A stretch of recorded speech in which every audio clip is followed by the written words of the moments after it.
Welcome to my American history notes, where I read. I almost said world history, where I read a summary. I've come to conclusions I've come to about studying American history.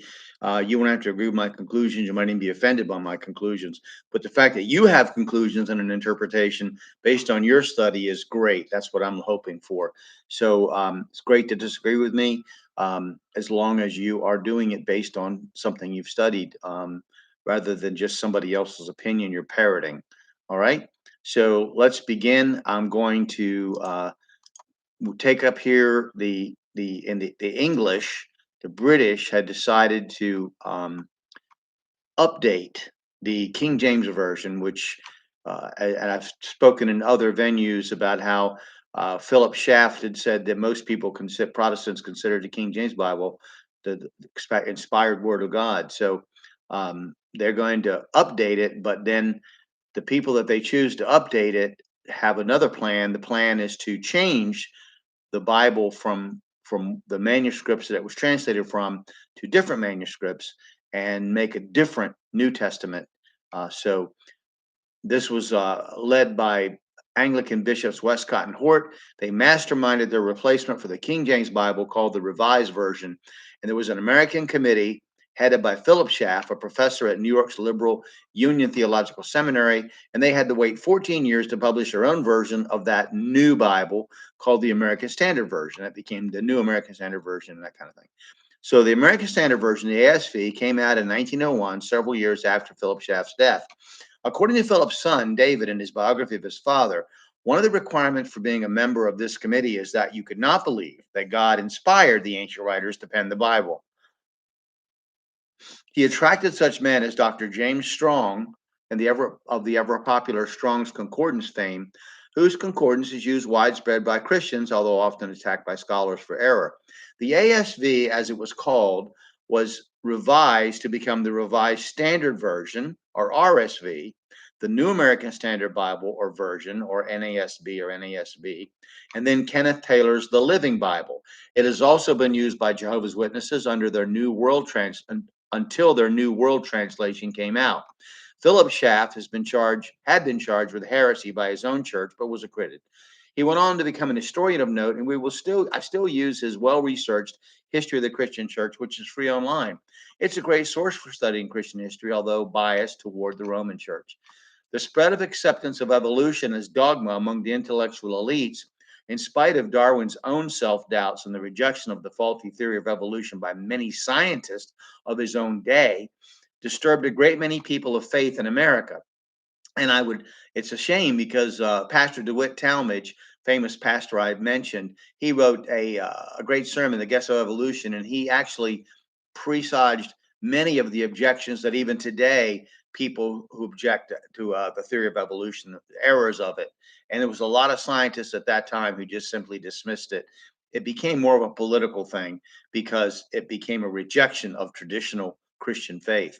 So rather than completely reject Darwin's assertions that there was an attempt to compromise with him and to mix them with biblical belief. This basically amounted to a kind of falling away as educated Christian preachers began endorsing a kind of mix of evolution in the Christian faith.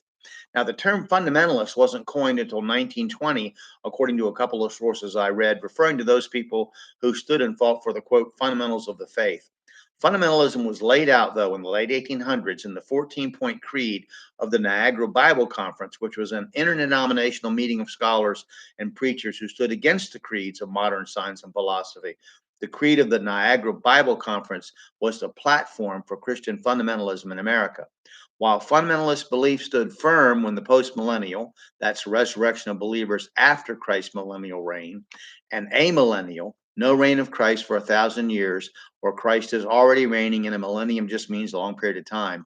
And they were shaken. Those beliefs that things were going to get better, that we were going to get more godly, were shaken by the coming world conflagrations. And that was that downside. While those two doctrines needed to see that mankind was getting better and better, and in fact more Christian, which it clearly was not, the focus on the fundamentals of the faith sometimes meant that anything but the fundamentals could be abandoned as just so much excess ballast as even those considered fundamentalists would compromise with the prevailing worldview. This error in thinking undermined Christian teaching and thinking for at least several decades. So you get the post millennialist who believes that Christ will come and reign after 1,000 years, and we've made that world the world a Christian world. And then there's the amillennialist that means he's reigning through us right now, the Christian church, and we're all getting better. And those two beliefs, which dominated Protestant Christianity in the 1800s, there was American religious belief, the political religion, that America was the man child and America was going to spread. And Lincoln said America was the last best hope of earth and all this stuff. And there was this view, this positive view, the late 1800s, especially among white people in America, there was this positive view. We're moving up and up and onward to a great future. A golden age is coming. Mankind will be united and will be Christian. And then bang, yeah, World War I, World War II, the Spanish flu, all kinds of stuff. And you go, okay, by 1936, it was kind of a dead issue in most cases. But anyway, then you had fundamentalism come along and said, well, the whole thing's going to pieces anyway. We're waiting for Christ's return, but there was a lot of problems with fundamentals because it became a reactionary social movement. They were simply afraid of evolution. They were afraid of changes in society, and it was just trying to stand against them. So fundamentalism, though, revived the lagging Christian faith in the Bible and the Bible doctrine. It was a victory over the growing liberalism of the Christian hierarchy, even if it was easily manipulated by politicians and demagogues. Americans who could not distinguish between a politician and their preacher were at the greatest disadvantage, as were those who did not actually read their Bible, to the exclusion of most other recreational reading, which was a growing trend after 1900, where you go from where there might have been only a Bible in a home to there was newspapers and magazines and all kinds of novels and things like that. So you had a big change in America then. So not that saying you should go out and throw everything out of your house except the Bible. I'm not saying to go back is going to make things better, because look where we got from that point. But I'm just saying that there was a lot of changes. My point in this session is there's a lot of changes, a lot of dissent between people who were Protestant evangelical Christians. Remember, you have the ones, very important to remember, the post-millennialists believed that Christ would return after 1,000 years of a golden age.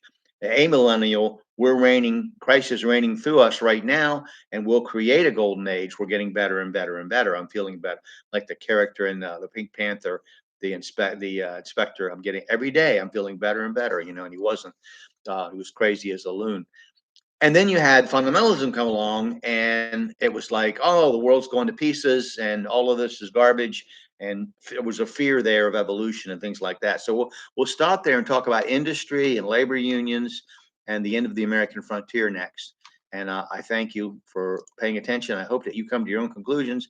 Disagree with me, that's great, as long as you're thinking. Okay, thank you.